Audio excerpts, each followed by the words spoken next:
90 দশকের তুমুল জনপ্রিয় একজন অভিনেত্রীর নাম হলো মৌসুমী। আজকের এই ভিডিওতে মৌসুমীর অজানা সব তথ্য জানব।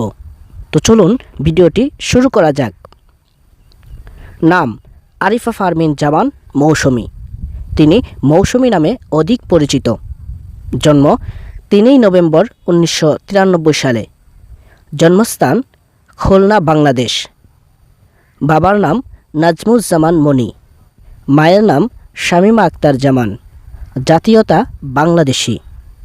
পেশা চলচ্চিত্র অভিনেত্রী, পরিচালক, প্রযোজক, কণ্ঠশিল্পী, গীতিকার এবং ফ্যাশন ডিজাইনার। কর্মজীবন 1993 সাল থেকে বর্তমান পর্যন্ত। প্রথম ছবি সুহানুর রহমান সুহান পরিচালিত খেয়ামত থেকে কেয়ামত।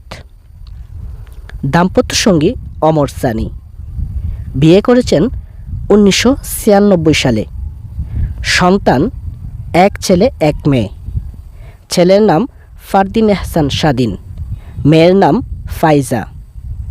পুরস্কার: জাতীয় চলচ্চিত্র পুরস্কার 3 বার, বাস্টাস পুরস্কার 6 বার, মেরিল প্রথম আলো পুরস্কার 3 বার।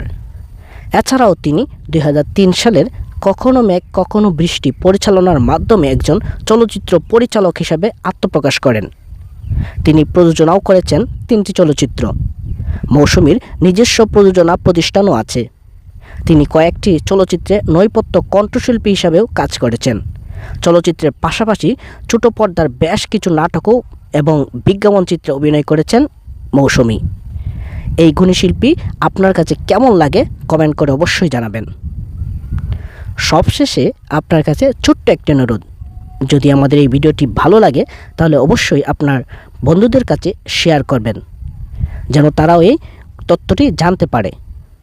সবাই ভালো থাকবেন, সুস্থ থাকবেন। আল্লাহ হাফেজ।